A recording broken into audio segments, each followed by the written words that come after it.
आपका स्वागत है मेरे YouTube चैनल पे। जैसे कि बच्चों आप जानते हैं कि हम इस चैनल के माध्यम से आपको DOE के द्वारा दी गई वर्कशीट्स करा रहे हैं। तो जो आज की वर्कशीट है वो हमारी क्लास 10th की साइंस की वर्कशीट नंबर 45 है, जो हम लेसन नंबर 5 को कंटिन्यू कर रहे हैं, पीरियोडिक क्लासिफिकेशन ऑफ एलिमेंट। इससे पहले की वर्कशीट में हमने आपको मेंडलीव पीरियोडिक टेबल के बारे में बताया था। हम देखा मेंडलीव पीरियोडिक टेबल हमने देखा कि was based on atomic masses. Means when the elements were arranged on the increasing order of the atomic masses, there occurs a periodicity in the elements. उन्होंने हमने देखा कि एटॉमिक मासेस के साथ साथ उन्होंने एक और बहुत इंपॉर्टेंट प्रॉपर्टी कंसीडर की थी about the physical and the chemical properties of the element in arranging this periodic table या अरेंजिंग दिस एलिमेंट्स।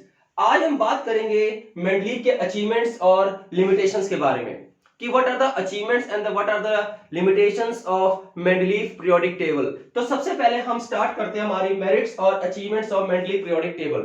तो सबसे पहला जो अचीवमेंट हमारा मेंडलीव का रहा कि Mendeleev left the gap in the periodic table for the undiscovered element. हमने देखा कि मेंडलीव ने उन एलिमेंट्स को छोड़ दिया, उनके लिए जगह छोड़ दी गई, उनको जबरदस्ती सेट फिट करने की कोशिश नहीं की जो एलिमेंट डिस्कवर्ड अभी नहीं हुए थे। मतलब एलिमेंट्स यहां पे क्या हो गया, लेफ्ट द गैप्स। तो Mendeleev left the gaps in the periodic table for the undiscovered element.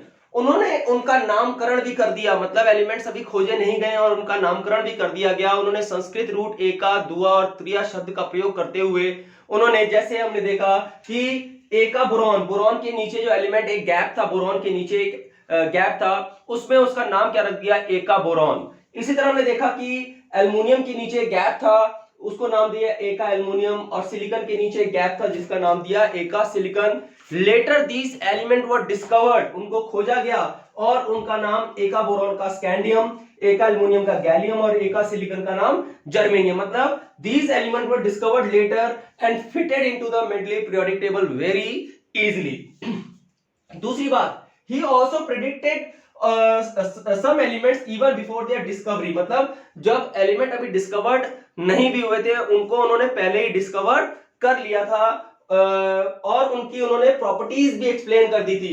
जैसे फॉर एग्जांपल यहाँ पे आपकी बुक में या वर्कशीट में दिया हुआ है, आपकी प्रॉपर्टी एका एल्युमिनियम और गैलियम की कंपेयर की गई है। तो मतलब जो मेंडलीव के द्वारा प्रॉपर्टी डिस्कवर की गई थी वो एका एल्युमिनियम की थी। जब गैलियम डिस्कवर किया गया तो उसकी प्रॉपर्टी काफी मिलती जुलती थी जो मेंडलीव ने उसकी प्रॉपर्टी दी गई थी। जैसे हमने देखा कि उन्होंने एटॉमिक मास 68 एका एल्युमिनियम का बताया, but later it was found that gallium 69.7 उसका एटॉमिक मास निकला। ऑक्साइड, जैसे फॉर्मूला ऑफ ऑक्साइड से अगर हम बात करते हैं तो एका एल्युमिनियम का जो उन्होंने दिया था मेंडलीव ने वो E2O3 दिया था। जो गैलियम डिस्कवर किया गया बाद में तो उसका फॉर्मूला सेम निकला Ga2O3, Ga मतलब गैलियम हो गया। फॉर्मूला क्लोराइड की अगर हम बात करते हैं तो जो मेंडलीव ने प्रॉपर्टी दी थी, क्लोराइड का फॉर्मूला दिया था ECl3 दिया था, जो कि गैलियम का जब देखा गया तो उसकी जो फॉर्मूला क्लोराइड का निकला GaCl3। मतलब दे हैव कंट्रास्टिंग सिमिलरिटीज। तो मेंडलीव की सबसे बड़ी अचीवमेंट यही रही बेटा कि एलिमेंट्स अभी खोजे नहीं गए, उनका उन्होंने नाम भी दे दिया और उनको केमिकल प्रॉपर्टीज ऑक्साइड्स और हाइड्राइड्स और क्लोराइड्स के फॉर्मूला भी उन्होंने पहले ही दे दिए।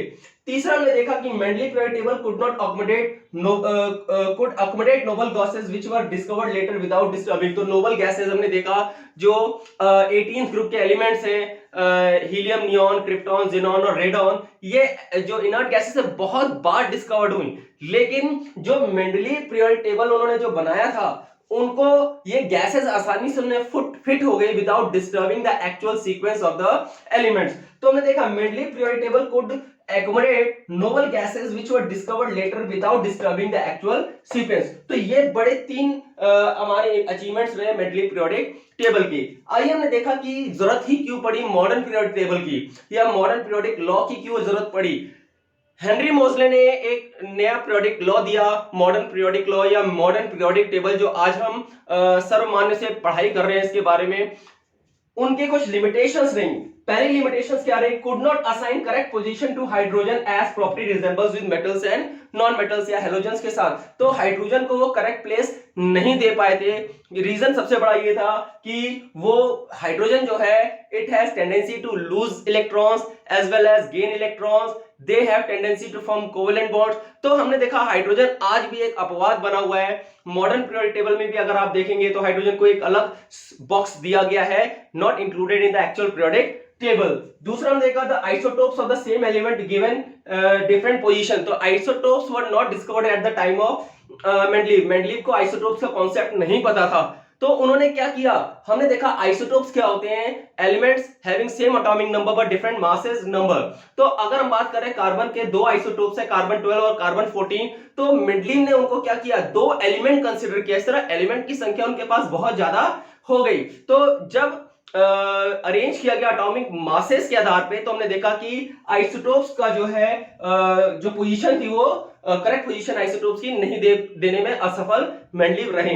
तीसरा बात करते हैं atomic masses do not increase in regular manner.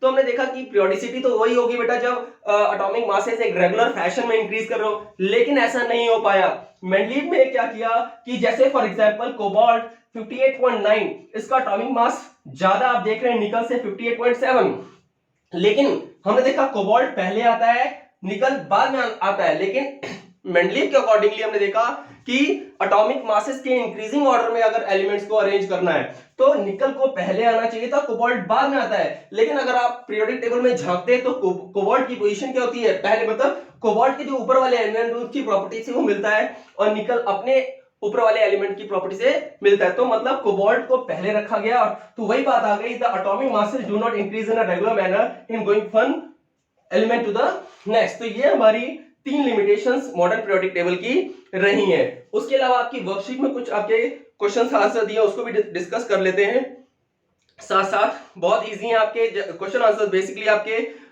उसमें मिल जाएंगे, वर्कशीट में मिल जाएंगे। पहला क्वेश्चन दिया हुआ है कि who is known as the father of periodic table. तो हमने देखा जो मेंडलीव है is considered as the father of periodic table, Dmitri Ivanovich Mendeleev. पूरा नाम लिखिएगा बच्चों आप इसमें।